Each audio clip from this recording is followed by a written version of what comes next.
தினம்தோறும் விளக்கேற்ற நல்ல எண்ணெய் இதயம் நல்லெண்ணெய். இந்த கூட்டமே உங்களை சந்திக்கின்ற கூட்டம் தான். இது அப்படியும் ஒவ்வொரு வட்டத்திலையும் உள்ள மற்ற நிர்வாகிகளை நான் பேர் சொல்லி அழைத்ததாக நீங்கள் எடுத்துக்கொள்ள வேண்டும்.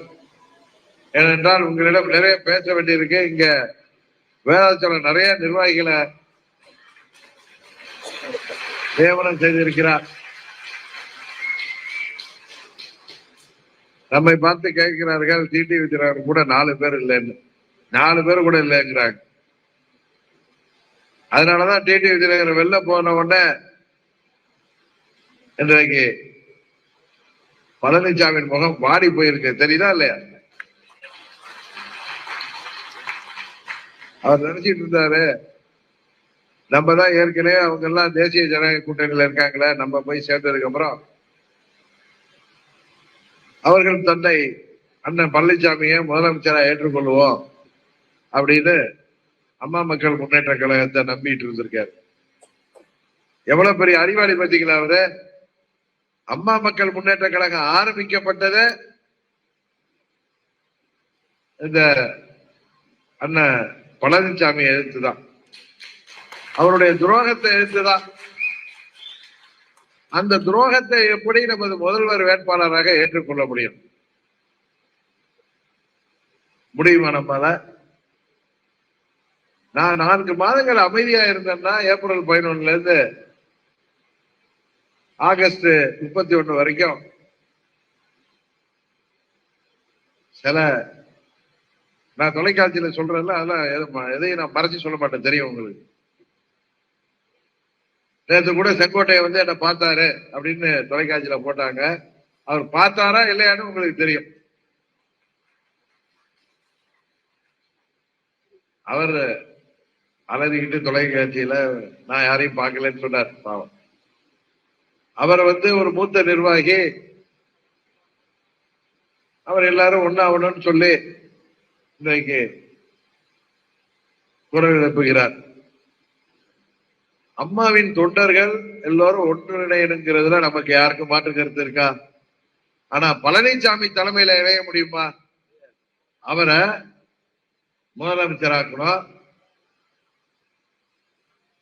முதலமைச்சராக்கிய 122 சட்டமன்ற உறுப்பினர்கள்ல 18-19 பேர் அவர் என்னை கட்சியை விட்டு நீக்கியதை ஏற்றுக்கொள்ளாமல் கவர்னர் சென்று மனு கொடுத்தார்கள். ஆட்சியை கவுக்கிறதுக்காக மனு கொடுத்தாங்க. பழனிசாமி மேல எங்களுக்கு நம்பிக்கை இல்லை. நாங்கெல்லாம் பிப்ரவரி மாதம் திமுக கொண்டு வந்த நம்பிக்கை இல்ல தீர்மானத்துல பழனிசாமி இருக்க வேண்டும் என்று எங்கள் அப்பொழுது நான் துணை பொதுச்செயலாளர் இருந்தேன். கரெக்டா? சின்னம்மா அவர்கள் பெங்களூர்ல இருந்தாங்க பொதுச் செயலாளர். அவர்கள் இல்லாத காரணத்தினால நான் துணை பொதுச் செயலாளர் இன்றைக்கு அவருடைய இடத்துல இருந்து செயல்பட்டு இருந்தேன். என்ன சொன்னா, அன்றைக்கு ஆட்சி அமைக்க போறப்ப கவர்னர் சொன்னாரு, நல்லது ஒரு ஆட்சி இருக்க வேண்டும், அம்மா அவர்கள் ஆட்சி தொடர வேண்டும், அம்மா அவர்கள் இல்லை என்று ஊழல் லஞ்ச லாவணியம் பெருகிவிடக்கூடாது. அது அவருக்கு என்ன, நான் 99 எம்பியா இருந்தப்ப அப்ப வாஜ்பாய் கவர்மெண்ட்ல அவரு மத்திய உள்துறை அமைச்சராக துணை பிரதமராக இருந்த பெரியவர் அத்வானிக்கு கூட அவரு மத்திய உள்துறை இணையமைச்சராக இருந்தவர். அப்பொழுதே எனக்கெல்லாம் அவரை தெரியும். ஆனா ரொம்ப பழக்கம் இல்லை. ஆனா திரும்ப சின்னம்மா அவர்கள் முதல்வராக பொறுப்பேற்பதற்கு முன்பு பிப்ரவரி 1ஆம் தேதி அவரை நான் போய் பாம்பேல பார்த்தேன். அவர் மகாராஷ்டிரா கவர்னரா இருந்தப்ப 7ஆம் தேதி நாங்க வந்து ஆட்சி அமைப்பதற்கு கோரிக்கை வைக்க இருக்கிறார்கள், நீங்கள் வர வேண்டும் என்று. அவர் வருகிறேன் என்று சொன்னார். 7ஆம் தேதி தான் தெரியும் உங்களுக்கு. கோர்ட்ல வந்து சின்னம்மா வந்து போய் நம்ம முதல்வராக தேர்ந்தெடுத்து கொடுத்தப்ப கோர்ட்ல தீர்ப்பு வருது, அதனால அது வந்த வரைக்கும் பிறகு பார்க்கலாம்னு சொல்லிட்டாரு. 14ஆம் தேதி 14ஆம் தேதி என்ன நடந்துச்சுன்னு தெரியும். அதுக்குள்ளார 5ஆம் தேதி தானே முன்வந்து சின்னம்மா அவர்கள் தான் என்ன இப்ப முதலமைச்சர் ஆக்குனாங்க, அம்மா அவர்கள் மறைக்கு பிறகு அவர்களுக்கு கொடுப்பதுல எந்த பிரச்சனை இல்லைன்னு அண்ணன் பன்னீர்செல்வம் கடிதம் கொடுத்தார். அவர் அமைதியா இருந்திருந்தாருன்னா 14ஆம் தேதி சின்னம்மா அவர்கள் பதவி ஏற்க முடியாமல் போன பிறகு அவரே தொடர்ந்து இருக்கலாம். யாரோ அவர்கள் சொன்னதை கேட்டுட்டு அவரு அன்றைக்கு பாதை மாறி போனார். எனது நல்ல நண்பர் தான். நான் அவரை பொறுமையாக இருங்கள் என்று சொன்னேன். சின்னம்மா முதல்வர் ஆனா நீங்க துணை முதல்வர் ஆகலாம் கேட்டுட்டு தான் இருந்தாரு. நல்லாதான் இருந்தாரு. என்னமோ காலம் செய்த சதி. அவர் யாருடைய பேச்சை கேட்டு அவர் தர்ம யுத்தம் தொடங்கி இன்றைக்கு மீண்டும் நம்மோடு வந்து இன்றைக்கு போராடி கொண்டிருக்கிறார். இல்லைன்னா அவரே இருந்திருக்கலாம். சின்னம்மா அவர்கள் இல்லாமல் போன போது அங்க வேற யாரும் உட்கார வைக்கணும்னப்ப அம்மா அவர்கள் 4-5 அமைச்சர்களை எப்பயுமே சீனியர் மினிஸ்டர்ஸா கூட வச்சிருப்பாங்க. உங்களுக்கு தெரியும். ஒவ்வொரு காலம் 91, 96ல SDS முத்துசாமி கண்ணப்பட்டிருந்தாங்க. 2001, 2006ல திரு பன்னீர்செல்வம் போன்று 4 பேர் இருந்தாங்க.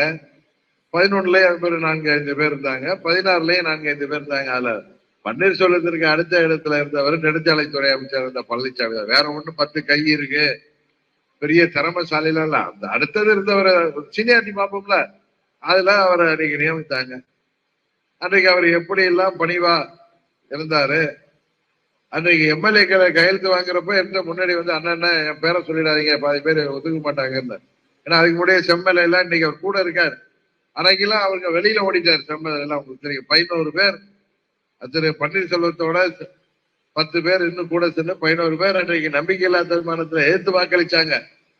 ஆனா அவங்களெல்லாம் திரும்ப சேர்த்து மந்திரி பதவி கொடுத்து எம்எல்ஏக்களாக தொடர்ந்தாங்க.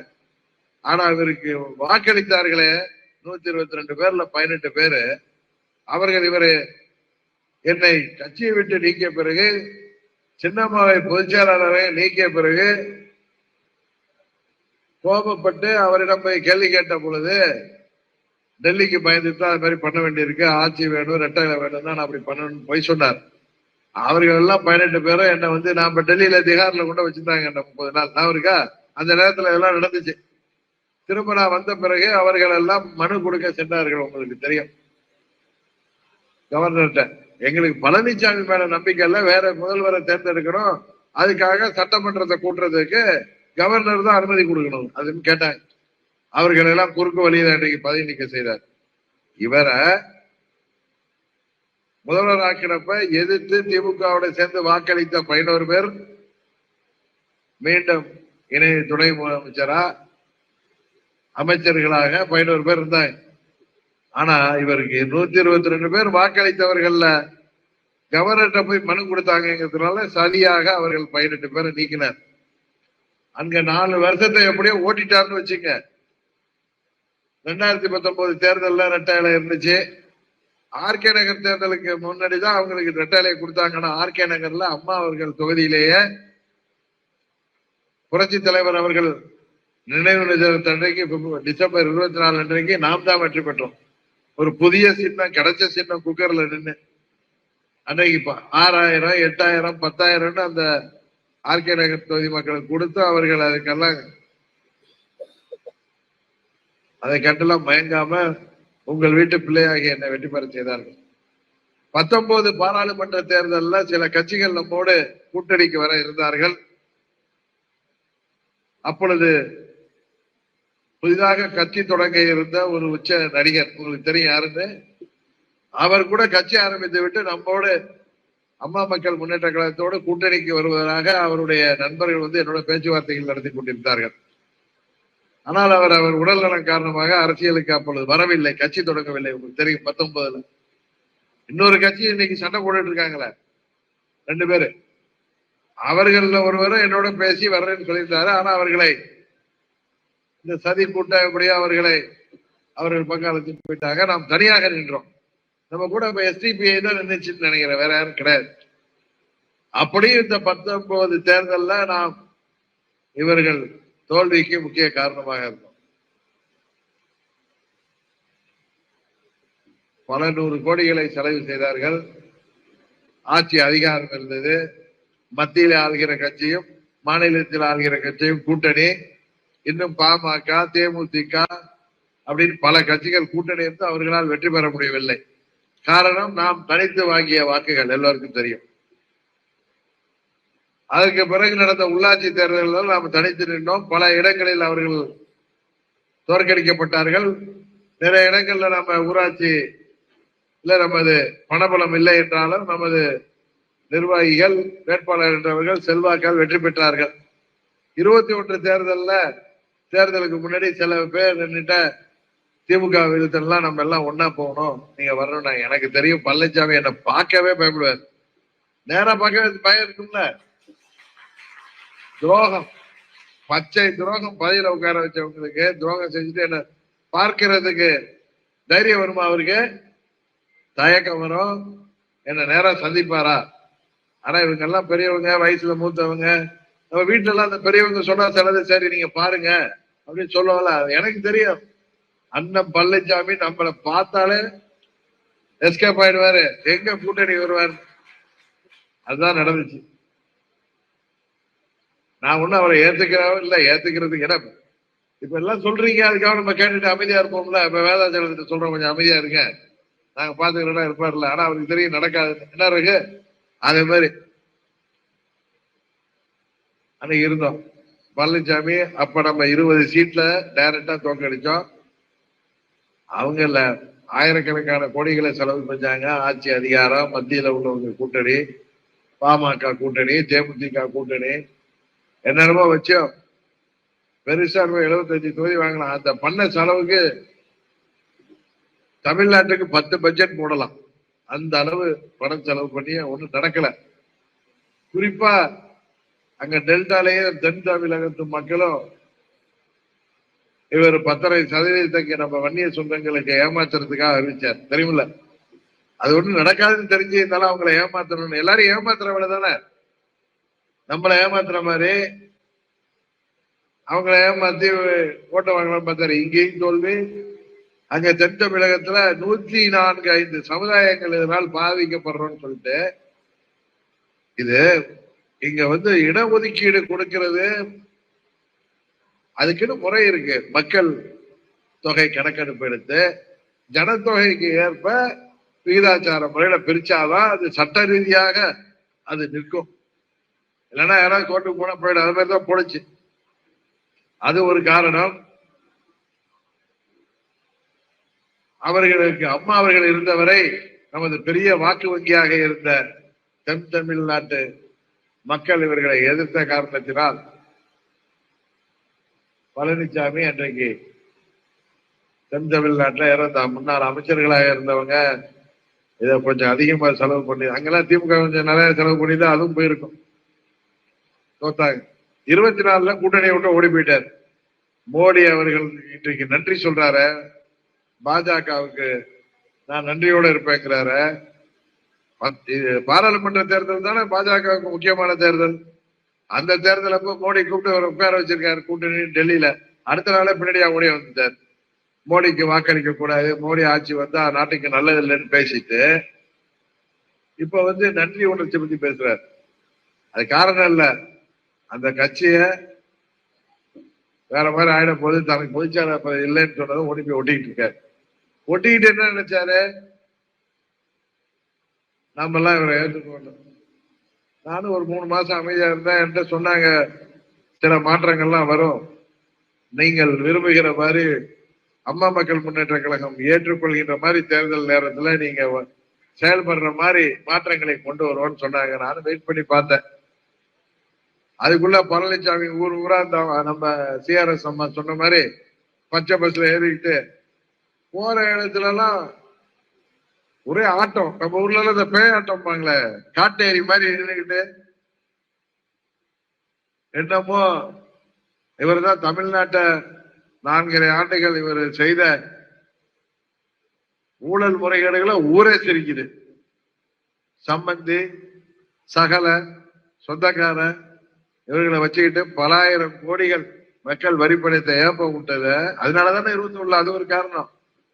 இன்னமும் பெரிய நேர்மையாளர் மாதிரி இவரு நியாயஸ்தம் மாதிரி ஊர் ஊரா போய் குதிக்கிற போறவர் ஆம்புலன்ஸ் எல்லாம் பிடிச்சி அடிக்க போறாரு. பார்த்தேன். இதுக்கு மேல பொறுமையா இருந்தா துரோகம் ஒரே ஆட்டம் போடுது. சொன்னல நாளைக்கு தொலைக்காட்சியில பார்த்திருப்பீங்க. ஆட்டம் போடுது, ஒரே கூச்சல் போடுது. இது என்னமோ செய்த துரோகம் எல்லாம் தான் செய்ததெல்லாம் சரிங்கிற மாதிரி ஒரு தோற்றத்தை உருவாக்க பாக்குது. இதுக்கு மேல விட்டு வச்சா ஆகாது, இது நாட்டுக்கு நல்லது இல்லைன்னு சொல்லிட்டுதான் செப்டம்பர் 1ஆம் தேதி இந்த கூட்டணியை விட்டு வெளில வந்து. இதுக்கு இடையில இந்த பாஜக இப்ப புதுசா ஒரு தலைவர் வந்திருக்காரு. அவரு நம்ம பழைய நண்பர் தானே. அவர் என்ன நினைச்சிட்டாரு, அண்ணன் நைசா டெல்லி கலைஞ்சிட்டு போய் அங்க பெரிய தலைவர்களோட பேச வச்சு சமாதானப்படுத்திடலாம், நம்மள பழனிசாமியை முதலமைச்சரா ஏத்துக்கலாம்னு சொல்லி அவரும் பழனிசாமி அவர் வீட்டுல போய் விருந்து கொடுத்தாரு திருநெல்வேலியில.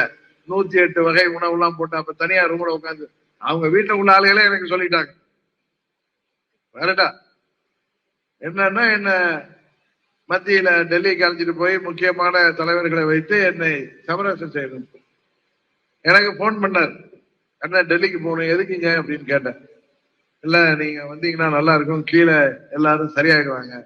நான் கேட்டேன், பாஜகவுக்கு அண்ணா அமமுகவுக்கு என்னங்க பிரச்சனை, கீழே உள்ள நிர்வாகிகளுக்கு பிரச்சனை இல்ல இல்ல அதிமுகவோட சரியாகணும். அது என்னங்க அங்க வந்து உங்க தலைவர்களை சந்திக்கிறதுனால எங்க நிர்வாகிகள் என்ன சரிவாவாங்க, பழனிசாமி முதலமைச்சர் வேட்பாளர் இல்லைன்னு சொன்னாதான் எங்க ஆளுங்க நாங்க சரியா வர முடியும் அப்படின்னு சொன்னேன். இவங்க இந்த டெல்லிக்கு அழைச்சிட்டு போறதுக்காக முனைப்பு காட்டியார்கள் பார்த்தேன். அங்க உள்ள தலைவர்கள்லாம் நமக்கு அவர்கள் மீதுதான் மரியாதை உண்டு, எல்லாம் அனுபவஸ்தர்கள். அவர்களை போய் சந்தித்து அதுக்கப்புறம் கூட்டணியை விட்டு வெளியில வர்றது நல்லா இருக்காது. அவங்க கூப்பிடுறதுக்கு முன்னாடியே வெளில போயிடுவோம் தான். இன்னைக்கு செப்டம்பர் 1ஆம் தேதி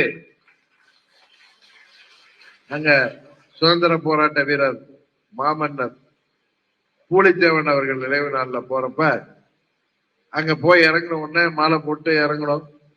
அந்த மீடியால உள்ள நண்பர்கள்லாம் நயினார் நாகேந்திரன் வந்து முதலமைச்சர் பழனிசாமி சொல்வதுதான் எங்களுக்கு வேத வாக்கு, அவர்தான் எல்லா முடிவுகளையும் எடுப்பார், அவரை நீங்கள் ஏற்றுக்கொள்கிறார்கள் கேட்டாங்க.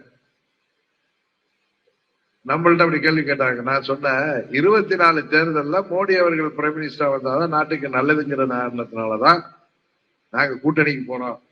உங்களுக்கு தெரியும், எந்த பழனிசாமி யாரை பயன்படுத்தி நம்ம இயக்கத்தில் இருந்து வெளியேற்றினாரோ, அந்த கட்சியை கைப்பற்றி வைத்திருக்கிறாரோ, அவர்களோட போய் நம்ம உட்கார்றது தானே ராஜதந்திரம்.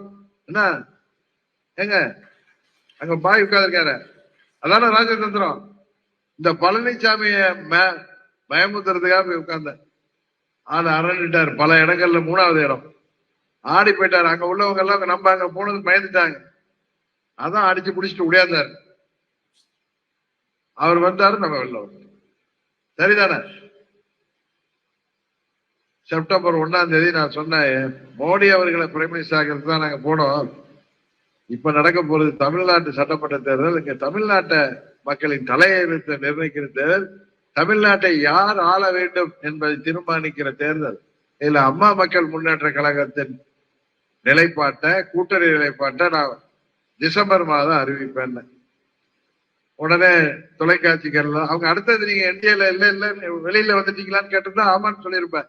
அவங்களுக்கு கேட்கல. அங்க கூட்டம் தள்ளுமுள்ள நானும் மேல ஏறி வந்துட்டேன். பார்த்தா கொஸ்டின் மார்க், என்டிஏல இருந்து விலகி விட்டாரா அப்படின்லாம்.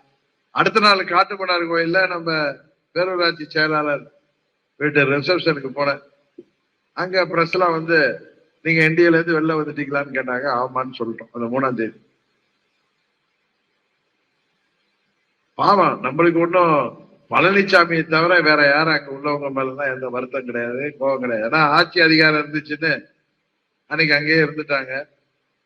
இன்னைக்கு அதிமுகங்கிற கட்சியே இல்லை, அதான் உண்மை. ஏன்னா புரட்சி தலைவர் உருவாக்கிய கட்சியில அவரை திமுகவிலிருந்து அந்த கட்சிக்காக உழைத்து 67 ஆட்சிக்கு வர, அந்த கட்சி வளர பாடுபட்ட புரட்சி தலைவரை 71 முதலமைச்சராக கருணாநிதி மீண்டும் வருவதற்கு உழைத்த புரட்சி தலைவரை ஒரு பொதுக்குழுங்கிறத ஒண்ணு கூட்டி அவர் நீக்கினார். ஆட்சி அதிகாரம் இருந்த காரணத்தினால 4 எம்எல்ஏக்கள் தான் புரட்சி தலைவரோட வந்தாங்க. நிர்வாகிகள்லாம் யாரும் நம்ம கூட எல்லாம் கூட நிறைய பேர் வந்திருக்கீங்க. அப்ப வரல. தலைவர் தனியா வந்து கட்சி ஆரம்பிச்சார். அதான உண்மை. அப்பதான் அவருக்கு ஏற்பட்ட வழிதான். எந்த கட்சியிலையும் அப்படி கிடையாது. யாரு வேண்டுமானாலும் பொதுச்செயலாளர், பொதுச் செயலாளரை அடிப்படை உறுப்பினர்கள் தான் தேர்ந்தெடுக்க வேண்டும். அதுல கை வச்சாங்க. முதல்ல என்னமோ இணை ஒருங்கிணைப்பாளர், இறை ஒருங்கிணைப்பாளர் ஒன்று அறிவிச்சாங்க. அப்புறம் பார்த்தா ஒரே நாள்ல ஒரு பொதுக்குழு கூட்டி பன்னீர்செல்வத்தெல்லாம் பாட்டால் அடிச்சு வரட்டாங்க. பொதுச் செயலாளர் அறிவிச்சுட்டாங்க.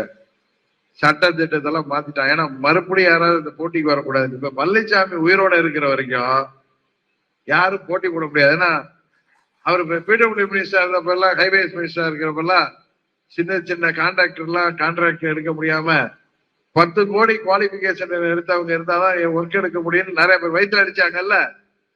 அதாவது அந்த ஒர்க்கை 10 பிரிச்சு 10 கோடி ஒர்க்கை ஒவ்வொரு கோடியா முன்னெல்லாம் கொடுப்பாங்க.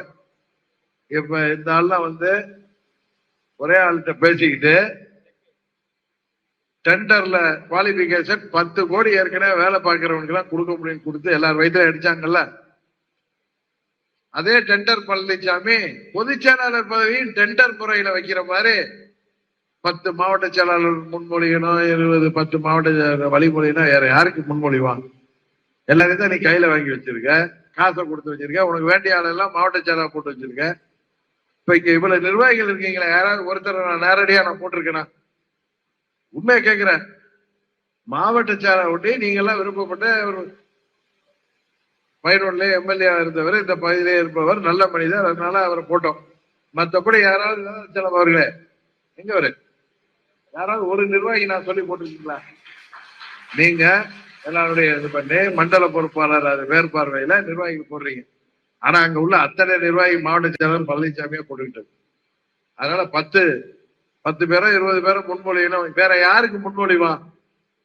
தான் உயிரோட இருக்கிற வரைக்கும் தான் பொதுச் செயலாளர்னு அறிவிச்சுட்டு ஒரு ஹிட்லர் பணியில கட்சியை நடத்துறாரு. அதனாலதான் சொன்னேன், அங்க உள்ள தொண்டர்லாம் கொதிச்சு போயிருக்கான். ஆனா உங்க மாதிரி அவங்களுக்கு முதுகெலும்பு இல்லை. நீங்க இப்ப கூட்டணி போகக்கூடாது என்னிட்ட போற இடத்துல பழனிசாமியை முதலமைச்சர் ஆக்கிறதுக்காக நம்ம கட்சி ஆரம்பிச்சா தலைவர்கிட்ட சொல்லுன்னு கேட்டாங்க. ஒரு செயல்வர்கள் கூட்டத்திலே ஒருத்தர் இருந்துச்சு பேசுனாரு, இந்த பழனிசாமியை முதலமைச்சர் ஆக்கிறதுக்காக தலைவரை நம்ம கட்சி ஆரம்பிச்சிருக்கோம், அதுக்குதான் நீங்க தொழில் கூட்டம் நடத்துறீங்களான்னு.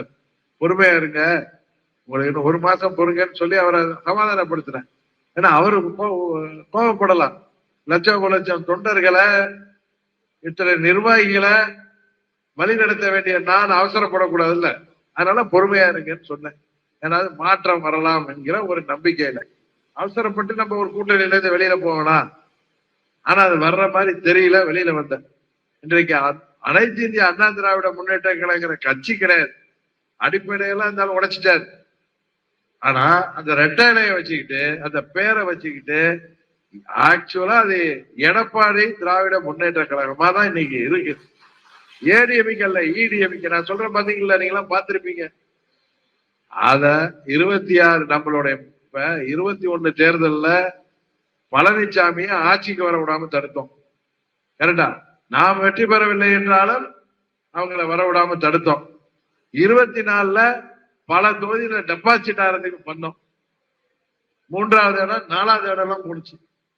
இந்த தேர்தல்ல நாம் சட்டமன்ற தேர்தலுக்கு ஆளுங்கட்சியாக செல்வோம். எழுதி வச்சுங்க, ஆளுங்கட்சி கூட்டணியிலே செல்வோம். நாம் இடம்பெற போகிற கூட்டணி தான் தமிழ்நாட்டில வெற்றி கூட்டணியாக இருக்கும். இது ஏதோ நீங்க கை தட்டணும்னா நான் பேசல, உங்களுக்கு தெரியும்.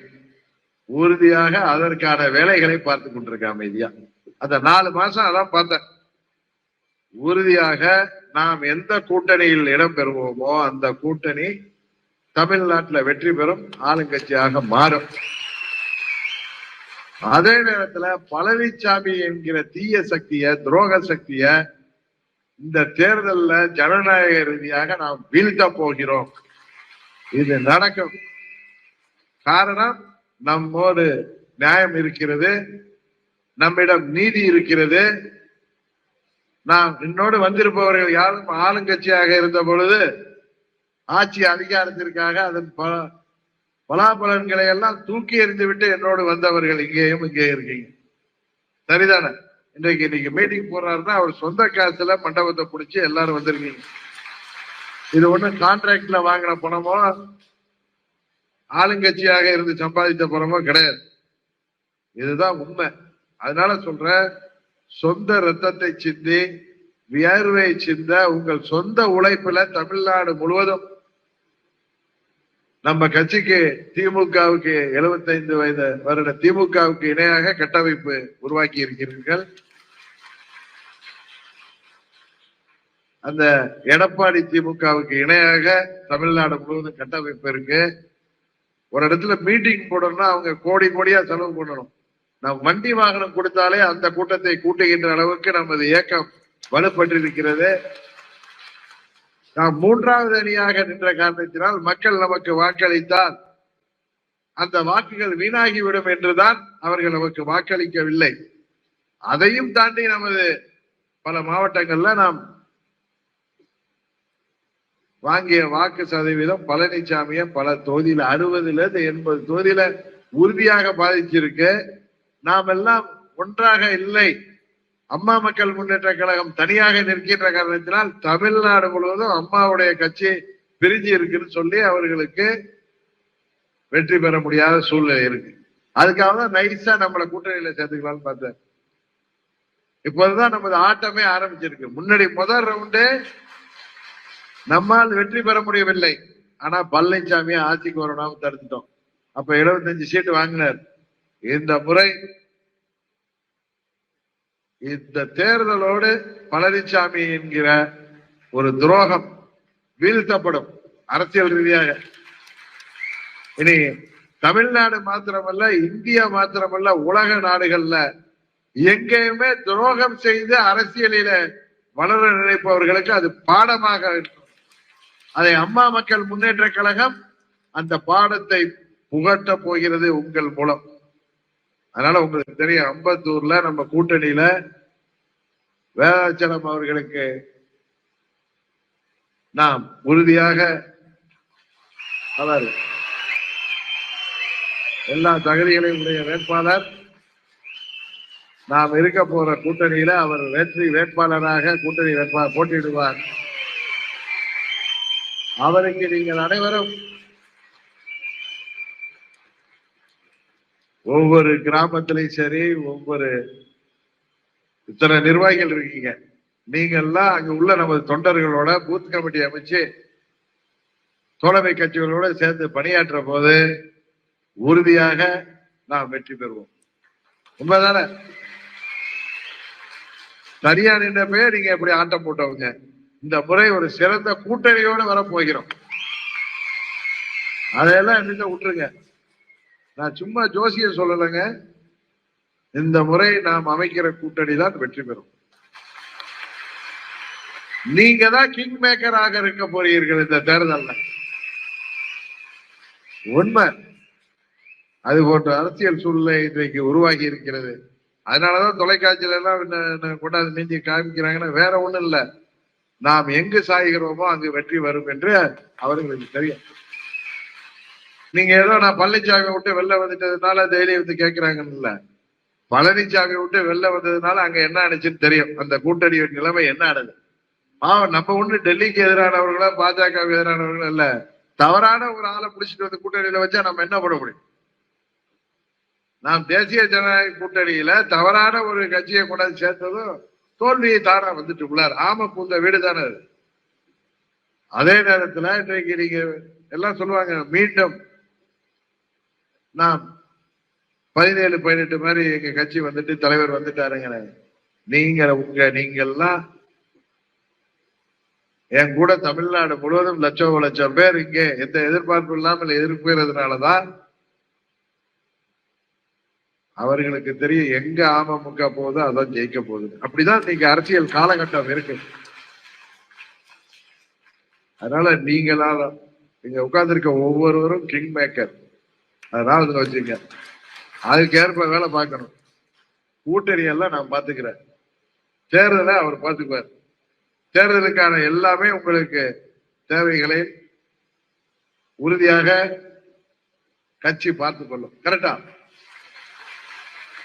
அதனால எல்லாரும் இன்று முதல் உங்கள் சொந்த வேலைகளுக்கு இடையே கட்சி பணியாற்றுங்க. அவர்கள் வசிக்கின்ற தெருக்களில இப்பொழுது இருந்தே பூத் கமிட்டி போடுவதற்கும் நல்ல அந்த ஏரியாவை தெரிஞ்ச அந்த பகுதியில் உள்ள மக்களை அணுகக்கூடியவர்களாக பூத்து கமிட்டி உறுப்பினர் நியமனம் செய்யுங்கள். நாம் அமைக்க போற கூட்டணி கட்சி டிசம்பர் மாதத்துல உங்களுக்கு தெரிஞ்சிடும். அவர்களோடு ஒன்றிணைந்து செயல்படுங்கள். கூட்டணியில வேதாச்சலம் அவர்களுக்கு நான் வேட்பாளராக பெற வேண்டும் என்றால் நீங்க எல்லாம் அவருக்கு இப்ப இருந்து தேர்தல் பணி ஆற்றினாதான் நாம் பேச முடியும். கரெக்டா? நல்ல வேட்பாளர், நல்ல மனிதர், அம்மா அவர்களால் சட்டமன்ற உறுப்பினராக வெற்றி பெற செய்யப்பட்டவர், 5 ஆண்டுகள் சிறப்பாக செயல்பட்டார். அவரை நீங்கள் வேட்பாளராக நாம் கூட்டணியில கேட்டு பெற வேண்டும் என்றால் அதுவும் உங்க கையில தான் இருக்கு. நீங்க இத்தனை பேரை படிச்சன நீங்க எல்லாம் சிறப்பா செயல்பட்டாதான் நாம் பெற முடியும். அதை சொல்றதுக்கு தான் நான் நீங்க வந்தேன். வேற ஒண்ணும் இல்லை. நீங்க எல்லாம் இருக்கீங்க, எல்லாம் தெரியும். இதுல ஒண்ணு அட்டண்டன்ஸ் பார்க்க எல்லாரையும் தான் பார்ப்போம். நிறைய பேர் தெரிஞ்ச முகம், ஒவ்வொருத்தரையும் பேர் சொல்லி கூப்பிடலாம், இன்னும் நேரம் ஆகும். ஆனா உங்களுக்கு நான் நல்ல கருத்துக்களை சொல்லணும், நடந்ததை சொல்லணும், இனி நடக்க போறதை சொல்லணும். அதனால முக்கியமான காலகட்டத்துல செப்டம்பர் 1ல இருந்து நாம திரும்பி இருக்கோம். இன்னும் ஒரு 6-7 மாதங்கள் நீங்க வாட்டில உங்க பணியை பாருங்க. டிசம்பர் மாதம் இந்த ஆண்டு முடிவதற்குள் அடுத்த மாதம் 5ஆம் தேதி நமது பொதுக்குழு வேற இருக்கு. ஜனவரி 5ஆம் தேதி பொதுக்குழு. அந்த நேரத்துல எல்லாம் நமது கூட்டணியை யார் என்றது, எந்த கூட்டணியில இருக்க போறாங்க தெரியும். அந்த பொறுப்பை என்கிட்ட விட்டுருங்க. நான் எந்த கூட்டணி அமைத்தாலும் ஏற்றுக்கொள்வீர்கள் நீங்க, சரிதானே? நீங்க எல்லாம் ஏற்றுக்கொள்கிற மாதிரி கூட்டணி தான் வரப்போகுது. நீங்க எந்த கூட்டணி தான் திரும்பி பழனிசாமியோட எல்லாம் போயிட மாட்டேன். ஒருவேளை பழனிசாமி இல்லை என்றால் அதை பற்றி நாம் யோசிப்போம். கரெக்டா? பழனிசாமி முதலமைச்சர் இல்ல அப்படின்னா யோசிப்போம். அதுக்கு வாய்ப்பு இருக்கான்னு தெரியல. இருந்தால் அந்த வாய்ப்பு இருக்கு. இல்லாம நமக்கு தான் இன்றைக்கு அதிக வாய்ப்பு உள்ள கட்சி நாம் தான். நாம் சொல்ல போகிற கூட்டணி வெற்றி பெறும். அதுதான் எல்லா ஊடகங்களும் உங்கள் பொதுச் செயலாளரை பார்க்கும் போதெல்லாம் கேள்விகள் கேட்கிறாங்க. வர்ற இடத்துல எல்லாம் கேள்வி, வேற ஒண்ணும் இல்லை. இன்னொன்னு, நேற்று என்ன செங்கோட்டையன் பார்த்தாரா பார்க்கலையா, இதே ஒரு ஓட்டம் ஓடிட்டு இருந்துச்சு. பாவம் அவர் இப்ப என்ன பார்த்தாருன்னா அவர் கட்சியை விட்டு நீக்குவானுங்க, தெரியாதா? அதனால உரிய நேரத்துல எல்லாத்தையும் நான் சொல்றேன். கரெக்டா? பார்த்தனா இல்லையாங்கிறதெல்லாம் உங்களுக்கு புரியும். அதனால நாளை நமதே, தமிழ்நாடு நமதே அப்படிங்கிறதோட அண்ணா அவர்கள் சொன்னது போல மக்களோடு செல், மக்களோடு வாழ்ன்னு சொன்னாங்க. அது போல அம்மா அவர்கள் அதேதான் மக்களுக்காக நான், மக்களால் நான் சொன்னாங்க. உங்களால் நான், உங்களுக்காக நான் என்கிறது தான் என் மனசுல இருக்கு. தமிழ்நாடு முழுவதும் உங்களை போன்ற லட்சம் சகோதர சகோதரிகள் ஜாதி மதத்திற்கெல்லாம் அப்பாற்பட்டு என்னோடு பயணிக்கின்ற காரணத்தினால்தான் இன்றைக்கு நம்மால் தலை நிமிர்ந்து நடக்க முடிகிறது. எந்த ஒரு கட்சியும் 8 வருஷம் எல்லாம் தோல்வியெல்லாம் சந்திச்சு நிக்காது. எல்லாம் ஓடி போடுவாங்க, தெரியுமா இல்லையா? வீட்டுல போய் உட்கார்ந்துருவாங்க. ஆனா நீங்க எல்லாம் எப்படி ஏதோ தேர்தலில் வெற்றி பெற்று விட்ட மாதிரி ஒரு மகிழ்ச்சியோட அந்த பழனிசாமி கூட்டணியை நான் தூக்கி போட்ட அன்னையில இருந்து நீங்க எல்லாம் கிளம்பிட்டீங்க வெளியில. உறுதியாக நான் துரோகத்தை ஏத்துக்குவோமா? யாருக்கும் பயப்படுவோமா? நம்ம பயம்னா கிலோ எவ்வளவுன்னு கேட்கிறவங்க நம்ம எல்லாம். துரோகத்தை போய் ஏத்துக்குவோமா? நீங்க எல்லாம் இருக்கிறப்ப நம்மளுக்கு என்ன இருக்கு? அதான் ஒரே நாள்ல தட்டி விட்டு வந்தேன். கரெக்டா? அங்க காட்டுமன்னார் கோயில கேட்டாங்க, ஆமான்னு சொல்லிட்டு வந்தேன். அதனாலதான் சொல்றேன், வெற்றி பெறுவதற்கே நீங்கள் உழைக்க வேண்டும். இங்க வந்திருக்கிற மாவட்ட கழகத்தை சேர்ந்த நிர்வாகிகள், பிற தொகுதியிலிருந்து வந்திருக்கிற நிர்வாகிகள் அந்த தொகுதிகளில சிறப்பாக பணியாற்ற வேண்டும். அடுத்தது அங்கேயும் வருவேன், மாதவரத்துக்கு வருவேன், இன்னொரு தொகுதி தான் குளத்தூருக்கு வருவேன். அங்கெல்லாம் நிர்வாகிகள் இப்ப ஏற்கனவே சென்னையில வில்லிவாக்கம் முடிச்சோம், அன்றைக்கு தாம்பரம் முடிச்சிருக்கோம், இன்றைக்கு உங்க தொகுதி, எல்லா தொகுதியும் வருவேன். அதே மாதிரி தமிழ்நாடு முழுவதும் நான் போயிட்டு இருக்கேன். உங்களுக்கு தெரியும், பல தொகுதிகளில் தொகுதி கூட்டங்கள், இந்த ரோடு ஷோ அதெல்லாம் மெதுவா பார்த்துக்கலாம். நம்ம அடிப்படை எப்படி இருக்கு, அடிப்படையை சரியா வச்சிருக்கீங்களா, அடிப்படையை பலப்படுத்தணும், கட்டுமானத்தை பலமாக வைத்திருந்தால்தான் எத்தனை ஃப்ளோர் வேணாலும் கட்ட முடியும். அதை விட்டுட்டு நீங்க இப்ப கூட்டம் போட்டா இவர் ஈஸியா ஆளை கொண்டு வந்துருவாரு. நிர்வாகிகளை வர வைக்கிறது தானே கஷ்டம். இன்னைக்கு எல்லாம் வந்துருவாங்கன்னாங்க, எல்லாம் 7 மணிக்குள்ள வந்துருவாங்கன்னு நானும் வந்துட்டேன், நீங்களும் வந்திருக்கீங்க. சிறப்பா செயல்படணும். யாரோ ஒரு சிலர் சொந்த பிரச்சனைகளால உடல் சரியில்லாம வர முடியாம போயிருக்கலாம், அவங்கள்ட்ட சொல்லுங்க. தேர்தல் பணியில நாம் சிறப்பாக செயல்பட வேண்டும். இந்த முறை வெற்றி கடி பறிப்போம். வெற்றி உறுதி. நாம் இடம்பெறுக போகின்ற கூட்டணி தான் வெற்றி கூட்டணி. அத்தோடு நிறுத்திக்க, மற்றதை நான் பாத்துக்கிறேன். நன்றி, வணக்கம்.